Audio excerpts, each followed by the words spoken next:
বাংলাদেশে কিছু গান্ডু আছে, তাদের মধ্যে কিছু কিছু গান্ডু আছে যারা বেনপি করে আর গল্লিক খায়। এই যে গল্লিক, এদের মাথার উপরে চাপিছে ততোধিক গান্ডু। এই গান্ডুগুলা পাবলিকের শান্টিং খায়, চান্দাবাজি আর ধান্দাবাজি করতে যায়, আর সেই রাগ ঝাড়ে আমার উপরে। ভাবতে এমন আমি তাদের ক্ষমতার বাড়া ভাতে ছাই দিছি। শোনেন ভাইজানেরা, ক্ষমতা ছেলের হাতের মোয়া না যে চাইলেই পাওয়া যায়। দিল্লি হনুজ দুরস্ত, আগে যান ক্ষমতার, তারপর কোয়েন যে আসিছি। যেই দলের নেতা কর্মীরা চান্দাবাজি কইরা টাকা কামায় আর চান্দাবাজি করতে না পারলে পেটে ভাত জোটে না, তারা আমার পেজে এসে লেদান, লজ্জা লাগে না? তারপরে আওয়ামী লীগের সাথে দল বেঁধে এসে লেদান। আমি কই নাই যে আপনারা চান্দা তুলে খান, আপনাদের দলের নেতাই কইছে। এই যে শুনেন, শান্টু শান্টু আপনাদের শান্টু মেরে দিছে, শুনেন। দল ক্ষমতা মেরেলে কিচ্ছু পাবেন না। এই কয়দিনে যা হয়েছে, গত এক বছরে ছোট ছোট চান্দাবাজি যা হয়েছে, এটা আমি হইতে দিছি। আমি কেন হইতে দিছি? এই জন্য দিছি যে 17 বছর আমার নেতা করবে কিছু খায় নাই। আপনাদের না বিন্দু মাত্র চক্ষু লজ্জা নাই, বিন্দু মাত্র কৃতজ্ঞতা বোধ নাই। যে পাতে খান সে পাতে হাগেন। 1975 15ই আগস্টে মুজিবরে ফুটা না করলে আপনাদের দলের জন্মই হইতো না। সেই 15ই আগস্টের বিপ্লবীদের বাঁচান নাই আপনারা। হাসিনা মামলা শুরু করেছিল, শেষ করতে পারেনি। আপনাদের টাইমে এসে জেলে রেখে দিচ্ছেন তাদের, যেন পরের টার্মে এসে ফাঁসি দিতে পারে, তাই করেছে। যে জামাত ছাড়া 2002 সালের নির্বাচনে ভূমিধ্বস বিজয় পাইতেন না, সেই বিএনপি আজকে জামাতের বিরুদ্ধে কামান দাগিচ্ছে। খামান জামাত নাকি স্বাধীনতা বিরোধী, রাজাকার, আল বদর। তাও তো সেই টাইমে বিএনপি তার জোট সঙ্গীকে জিতাইছিল, ভোট টোট দিচ্ছিল। এই টাইমে করে জোট সঙ্গীকে ভোট টোট দিবে না। যে সমস্ত জোট সঙ্গীকে তারা নমিনেশন দিচ্ছে, তাদের তো এলাকায় ঢুকতে দিচ্ছে না। জোনায়েত শাকের বিরুদ্ধে দেখেন ঝাড়ু মিছিল করছে।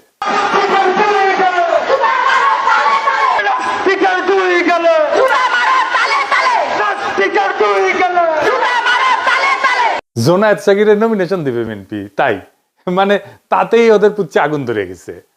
নূরের পটুয়াখালীতে নমিনেশন দিয়েছিল বিএনপি, তারপরে নূর গেছে এলাকাত ক্যাম্পেইন করতে।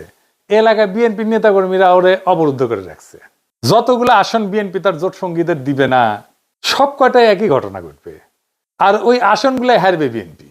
যাই হোক, যেটা নিয়ে আলাপ শুরু করবো কইছিলাম, কি ঘটিছে গত পরশু সেটা নিয়ে কথা বলি। কেন ওয়াকারের চোখে অশনি সংকেত দেখেছি আমি পরশুর ঘটনা, ক্যান্টনমেন্টে যেটা ঘটেছে।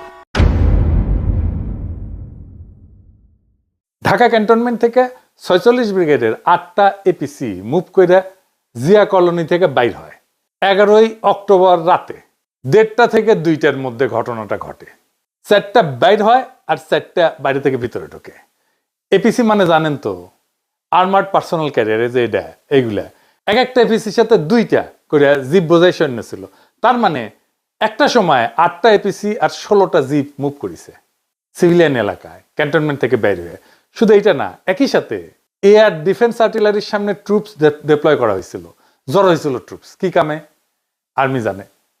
2 নাম্বার, আর্মি চিফের বাসার সামনে এক্সট্রা ট্রুপ ডিপ্লয় করা হয়েছিল, স্বাভাবিকের চাইতে বেশি। কেন আর্মি জানে। 3 নাম্বার, ক্যান্টনমেন্টের রাস্তায় যে ব্যারিকেড থাকে না, দেখেছেন তো যাওয়ার সময় ব্যারিকেড থাকে, ও ব্যারিকেড গুলো সরাই ফেলা হয়েছিল। ব্যারিকেড সরানোর মানে হইতেছে যেন দ্রুত ট্রুপস এবং যানবাহন মুভ করতে পারে। এটা ছাড়া তার কোনো কারণ নাই। আমি এটা যেভাবেই হোক খুব অথেন্টিক সোর্স থেকে জানিছি, এটা লাইভ করি, এবং আমি আশঙ্কা করি যে এটা একটা কু অ্যাটেম্প হইতে পারে। কেন এটা কু অ্যাটেম্প হইতে পারে? একটা 111 যে হইতে পারে, এটা তো বিএনপির মির্জা ফখরুল বহুবার বলছে। এই যে দেখেন পত্রিকাত বাড়িছে, এইটা সাহেব শুনে দেন নিজের মুখে কি কইছে। আমি সব কথা সব জায়গায় খুলে বলা যায় না, কিন্তু আমি আশঙ্কা করি যে আমরা যদি ঐক্যবদ্ধ না থাকি, আমরা যদি সতর্ক না থাকি, তাহলে কিন্তু 1-11 মতো ঘটনা ঘটা এখানে অস্বাভাবিক কিছু নয়। 111 তো কুই ছিল নাকি? তো নিজের দলের নেতা 111-এর কথা কয়, আর আর্মি কুয়ের সম্ভাবনার কথা কইলে বিএনপির লোকেরা হাসাহাসি করে। মানে কই যায়। তা আমি এটা নিয়ে একটা লাইভ করি, কই যে এটা কুয়ের একটা প্রচেষ্টা হইতে পারে। আর রাস্তায় নেমে আসতে বলি ছাত্রদেরকে, যদি রাস্তায় এপিসি নামায়। যাইবার কিছুক্ষণের মধ্যে আমরা জানানো হয় যে সোর্সেই হোক যে এটা একটা রুটিন এক্সারসাইজ, এবং আমি সাথে সাথে ব্যাখ্যা করে পোস্ট দিচ্ছি এই যে এটা। তারপরে তো শুরু হইলো ট্রল, এক একজন এক এক কথা কয়। ইন্টারেস্টিং হইতেছে, যেমন কেউ কেউ কইতেছে আমারটাকে লোক আসে নাই, যদিও আমি ব্যাখ্যা করে দিছি যে এটা আর্মি থেকে জানানো হয়েছে যে এটা রুটিন, এটা এক্সারসাইজ, রোটেশন হইতেছে। তো কয় যে আমারটাকে লোক আসে নাই, তো ভালো কথা। আবার একই লোক আমারে কয় যে আমি মবস্টার, তা আমার কথায় যদি লোক না আসে তাহলে আমি মব কেমনে তৈরি করি, আর আমি যদি মবই তৈরি করি তাহলে আমার ডাকে লোক আসবে না, এটা কেমনে হয়? হ্যাঁ, আমার ডাকে লোক আসে নাকি আসে না সেটা তো প্রমাণ হবে রাজনৈতিক লড়াইয়ের মাঠে। আমি তো রাজনৈতিক দল করি না, আমার কোনো দল নাই। যাদের দল আছে তাদের ডাকে কেমন লোক আসে ওটা আমরা দেখেছি, ওই অ্যাডম আমরা দেখেছি গত 17 বছর। খালেদা জিয়ার বাড়ির সামনে বালু ট্রাক সরানোর লোক পাওয়া যায় নাই। হ্যাঁ, আর এখন হ্যাডমের একেবারে হারকিলিস হয়ে গেছে, অফিসের সামনে কর্মীর চাইতে পুলিশ বেশি থাকতো। দেখেছেন, সাধারণ মানুষকে রাজনৈতিক কর্মসূচিতে সম্পৃক্ত করার, আকৃষ্ট করার ক্ষমতা একজন রাজনৈতিক দলের বাইরের ব্যক্তি হিসেবে খুব অল্প কয়েকজন মানুষের আছে। খোদা তাআলার কৃপায় তার মধ্যে তালিকার নিচের দিকে হইলেও আমার নামটা থাকবে, একদম শেষ দিকে হইলেও থাকবে। কতদিন থাকবে জানি না, যতদিন সাধারণ মানুষের কথা বলবো ততদিন তো থাকবে আশা করা যায়। আর ওই শক্তি যখন মাঠে দেখাবো তখন ওই ঠাপের ব্যথা 1 সপ্তাহ যাবে না, কলে কয়ে দিচ্ছি সব জাউরাগুলোকে। যাই হোক, এখন আসেন দেখি কু করতে কত সেনা লাগে। মুজিবরে ফুটা করতে সাকুল্যে 300 সোলজার গেছিল, জিয়াকে হত্যা করতে গেছিল মাত্র 40 জনের একটা দল। একটা কু করতে বেশি লোক লাগে না রে বেকুবের বাচ্চা গান্ডু। বাংলাদেশ ঘর পড়া গরু, তা আমরা সিঁদুরে মেঘ দেখলে ভয় পাবো। 8টা এপিসি আর 16 জিপ সৈনিক যে কোনো দুর্ঘটনা ঘটানোর জন্য যথেষ্ট। নিজেদের একটা নৌবহর শান্তির সময় এক জায়গা থেকে অন্য জায়গায় গেলে শত্রু দেশকে ইনফর্ম করে সেনাবাহিনী, সিভিল প্রশাসনকে না জানায় গভীর রাতে এপিসির মুভমেন্ট, এটা কোনোভাবেই গ্রহণযোগ্য না। সোজা কথা, ফুল স্টপ। আমার আশঙ্কা যে এটা ওয়াকার একটা পরীক্ষা করেছে যে আমরা কেমন রিয়াক্ট করি। গান্ডুদের আফসোস যে এটা কেন পিনাকে আগে জানলো, তারা কেন জানলো না আগে? আগে জানবো কেমনে রে বেকুবের বাচ্চা, তোরা তো নিজের দলের নেতাকেই রক্ষা করতে পারিস, তোরা তো ঘুমেছিল যখন জিয়াউর রহমানকে খুন করে, হত্যা করে। চট্টগ্রাম ক্যান্টনমেন্ট থেকে ওই চট্টগ্রাম সার্কিট হাউস, এটা 10-11 মাইল না 12 মাইলের মতো না? এই 12 মাইল আসলো একটা গ্রুপ সন্দেহজনক ইয়েতে, কেউ খেয়াল করলো না। এই তো হইতেছে ইন্টেলিজেন্স। তো ঘুমেছিল কে তোরা? তো তো জায়গায় থাকলে কবার পারলুনি যে আমরা যাচ্ছি বাঁচানোর জন্য, যাচ্ছি আমাদের প্রেসিডেন্টকে? পারিস নাই তো। সজাগ থাকলে তো করবো। তো ঘুমাস তো, নাক ডেকে ঘুমাস, তা ঘুমানোর সময় আবার নাকও ডাকে তোকে। এডিটর সাহেব, নাক ডাকার একটা সাউন্ড দেন, ক্যাঙ্কা নাক ডাকে বিএনপির লোকগুলো, সেটা দেখিয়ে না। কেউ কেউ কইতেছে, আমি আরো কেন কনফার্ম হইলাম না, আর আমার কাছে তো রিয়েল টাইম তথ্য আছে সিভিল প্রশাসনের শীর্ষ পর্যায় থেকে। 46 ব্রিগেডের ব্রিগেড কমান্ডার মফিজুলের ফোনে 1000টা ফোন করা হয়েছে নানা মানুষকে দিয়া, আর মফিজ মিয়া ফোন ধরে না। তো আপনার কি মনে হয় যে সে ঘুমাইতেছিল? মোটেই না, ইচ্ছা করে ফোন ধরে নাই। এই সময় কি করা যায়, কি করা উচিত? চুপ করে বসে থাকা, কনফার্ম করা, আর কি করে ফেলবো? এই প্রসঙ্গে কর্নেল মুস্তাফিজের বক্তব্য শুনি কি কইছে। পিনাকি তাকে দেখছেন না একটা লাইভ করতে, যে 46 ব্রিগেডে একটা মুভমেন্ট হয়েছে। হ্যাঁ, this is a routine movement, but এটা প্ল্যান করে এখন নিয়ে আসা হয়েছে। কাদেরকে থামানোর জন্য? যে ছেলেগুলা রাস্তা নামছিল বলার জন্য যে এই যারা গুম খুনের সাথে জড়িত তাদেরকে পুলিশের কাছে হ্যান্ড ওভার করে দিতে হবে, তাদেরকে যেন জেনারেল ওয়াকার বাঁচাইতে না পারে। এটা কভার করার জন্য একটা চিকন বুদ্ধি করছে। মানে আমি এটা কেমনে জানলাম? আমি তো সবসময় এটা নিয়ে অনেকে ফান করে, যারা ওয়াকারের পালিত কিছু কুকুর আছে, কিছু হইলেই আইসা যুক্তিতর্ক বাইর হয়ে যায় আর কি, যেখানে সেখানে আমি লাইভ করি। ওই কুকুরগুলা তখন এই যে এই সুযোগটা নিছে আর কি, কুকুরগুলা দিয়া স্প্রেড করা যে সাপও মারলো লাঠি মানে ভাঙলো না, কি যে এই এপিসি মুভমেন্টটা ইচ্ছা করে এই টাইমে করা হয়েছে যেন এটা একটা থ্রেট হয়। সবাই যে গরম হয়েছে, আমি জাস্ট ভারমন্টের দিকে আইসা আলবেনিতে লাঞ্চ করার জন্য রেস্টুরেন্টে উঠছি, সাথে সাথে 4-5 জন আমাকে ফোন করছে যে এই হইতেছে হোয়াট ইজ দ্য নিউজ। আমি কয়েকজনের কাছে নিউজ দিলাম, তাদেরও কোনো রেসপন্স পেলাম না। অবশ্যই মনে হলো এরকম একটা হলে তো আমার 1-to-1 জানার কথা। হ্যাঁ, গ্যারান্টি। এই যে 46 ব্রিগেডের যে মুভমেন্ট হচ্ছে বিদ্রোহীদের কাছে চলে গেছে, এটি হচ্ছে মেইন জিনিস। এটা থেকে শিক্ষা গ্রহণ করতে হবে আমাদের জেনারেল ওয়াকারুজ্জামান, যে আপনি ইচ্ছা করলে কিছু একটা করলে পার পাবেন না, এটা ভালো মতোই জানেন। বিএনপির গান্ডুগুলারে কই, শহীদ প্রেসিডেন্ট জিয়াউর রহমান ডিফ্যাক্টো এবং ডি জুরো মিলায় ক্ষমতায় ছিলেন 5 বছর 6 মাস 23 দিন। কয়া দিলাম, লিগে রাখেন। এর মধ্যে কু হয়েছে কয়টা জানেন? 19টা। শেষবার কু করছিল 24 ইনফ্যান্ট্রি ডিভিশনের জিওসি মেজর জেনারেল মঞ্জুর, যিনি একসময় জিয়ার অত্যন্ত ঘনিষ্ঠ মিত্র ছিলেন। সেইবার আর উনি সার্ভাইভ করতে পারেন নাই। কয়েক মাস পর পর একটা করে কু হইতো। গোয়েন্দা সংস্থা থেকে কিন্তু জিয়াউর রহমানকে সতর্ক করা হয়েছিল, কর্ণপাত করেননি। অ্যান্থনি ম্যাসকারেনাসের মতে জিয়া ব্যক্তিগতভাবে মঞ্জুরকে গভীর সম্মান করতেন। চট্টগ্রাম ক্যান্টনমেন্টের সৈনিকদের অস্বাভাবিক মুভমেন্টের কথা জিয়াকে জানানো হয়েছিল, কিন্তু উনি গুরুত্ব দেন নাই। সম্ভবত আগের কুগুলা কাউন্টার করতে পেরে কনফিডেন্স বেড়ে গেছিল ওনার। পরের ইতিহাস তো আমাদের জানা। এরশাদের সময়ও কমপক্ষে 7টা কু হয়। রওনক জাহানের এই বই বাংলাদেশ প্রমিস অ্যান্ড পারফরমেন্স, এইটাতে 7টা কুয়ের কথা বলা আছে। 11-তে তো আবার কু হয়। বিএনপি সরকারের ইয়াজউদ্দিনের ক্ষমতা কেড়ে নেওয়া হয়, সে তত্ত্বাবধায়ক সরকারের প্রধান ছিল। যেই দলের প্রতিষ্ঠাতা প্রধান আর্মি চিফ হয়ে জীবন হারাইলেন, নিজেদের অসংখ্য কর্মী 15 বছর জীবন দিলেন, তারা কুনিয়া সতর্কনা থেকে গুজব বইলা উড়াই দিয়া খুব রাজনৈতিক প্রজ্ঞা দেখাইতেছে, যেন বা তাদের কোনোদিন কিছু হয় নাই। বিএনপি কুয়ের ফলে শুধু প্রতিষ্ঠাতার জীবনই হারায় নাই, 2-3 বার ক্ষমতা হারাইছে। প্রেসিডেন্ট সাত্তার নির্বাচিত সরকার ছিল, তারে কু করে কে হটাইছে? এরশাদ হটাইছে। তোরে বিএনপি সরকার কুয়ের মাধ্যমে তো হটাইছে। আব্দুর রহমান বিশ্বাসের সময় কু করার চেষ্টা করছিল জেনারেল নাসিম 2007 সালে। জেনারেল নাসিমকে তো ভালোবেসে বিএনপি তারে আর্মি চিফ বানাইছিল। তো তারপরে তারেক রহমানকে দইরা নির্যাতন করছে কে? আর্মি করছে তো নাকি? এই আর্মিরাই তো ম্যাডামকে মনিলরের বাড়ি থেকে বের করে ওই বাড়ি মাটির সাথে মিশিয়ে দিছে।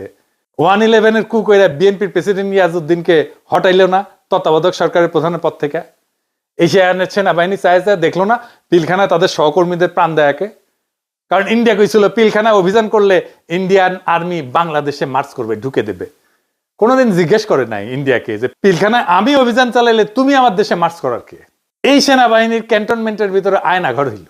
এই সেনাবাহিনী 2024-এর জুলাই-আগস্টে গুলি চালাইলো, ছাত্র জনতা মারলো, আশ্রয় দিল আওয়ামী লীগ আর পুলিশের দুর্বৃত্তদের, পালাই যাইতে দিল নিজের বাহিনীর দুর্বৃত্ত জেনারেলদের, এমনকি আওয়ামী লীগের নেতাদেরকেও।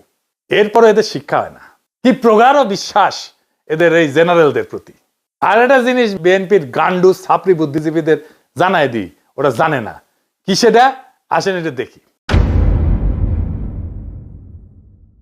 বিএনপি সরকারের তো ভারত 2007 সালে জানুয়ারি না, তার 2.5 বছর আগে 2004 সালে সেপ্টেম্বরে কু করে ফেলা দিয়ে হাসিনাকে ক্ষমতা বসাইতো আজীবনের জন্য।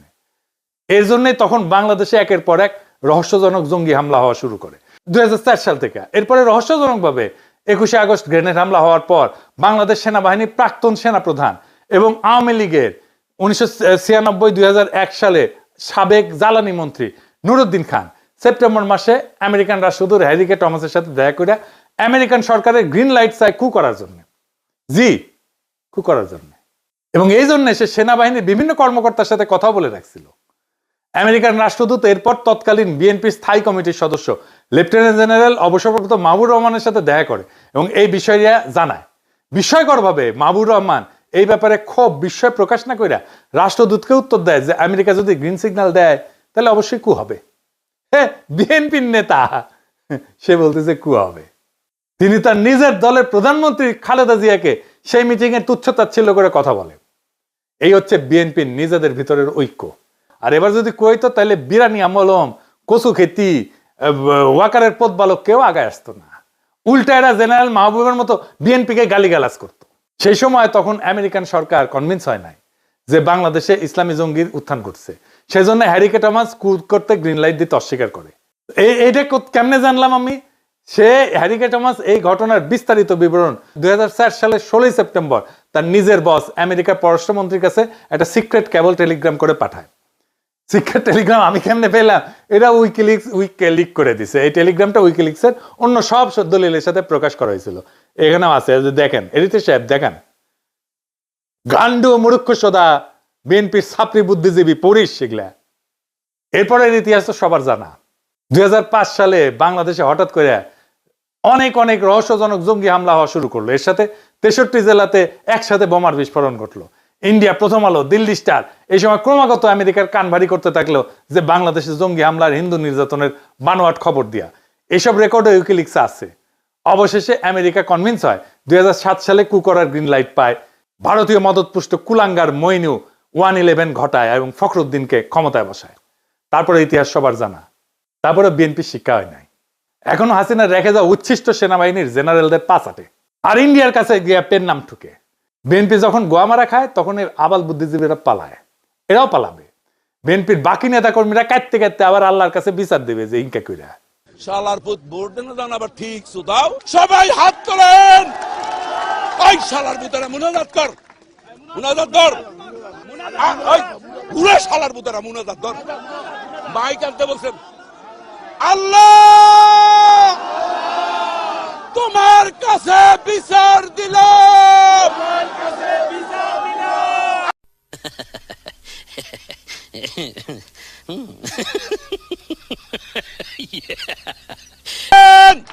আল্লাহর কাছে ওই শালার বুতেরা ধর শালার বুতেরা আরে বাড়াই দা হয় না আল্লাহর কাছে বিচার রইল ও ভাই স্লোগান দেন না এবং স্লোগান দিবি মেরাম এবং এই রকম বিচার আল্লাহ সহ্য করবে না যার ওই তুমি ঠিক দাও কেন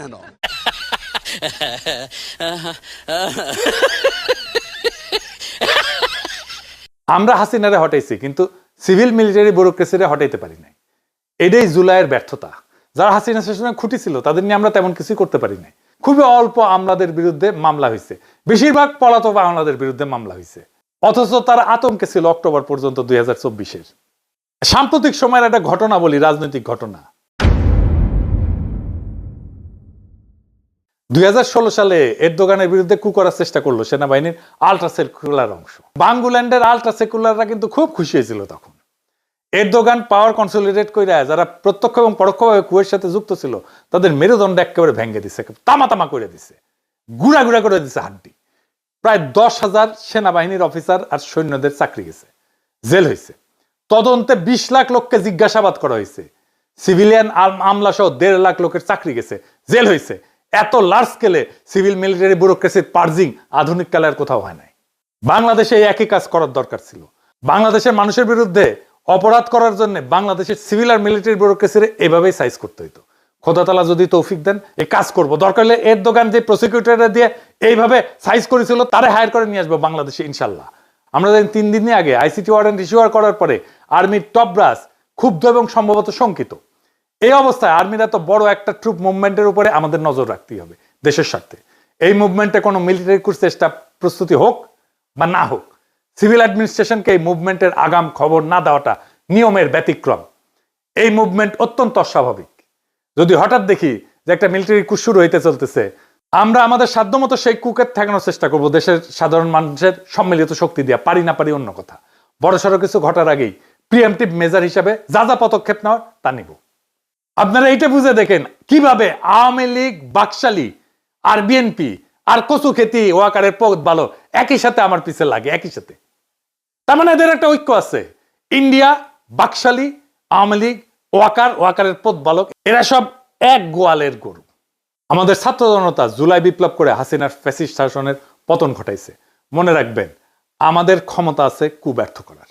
আমরা নিশ্চিত আমরা যারা সবাই জুলাই বিপ্লবকে অন করি, আমাদের দায়িত্ব হবে যদি আদৌ তেমন কোনো ষড়যন্ত্র হয়ে থাকে এবং ভবিষ্যতে কখনো কুয়ের পরিকল্পনা হয়ে থাকে তার বিরুদ্ধে সর্বশক্তি দিয়া রুখে দাঁড়ায় সেটাকে ব্যর্থ করে দেওয়া। এই কু ব্যর্থ করার লড়াইও হবে আমাদের বিপ্লবের অংশ। এই বিপ্লবকে রক্ষা করার দায়িত্ব আমাদের সবার। ইনকিলাব জিন্দাবাদ।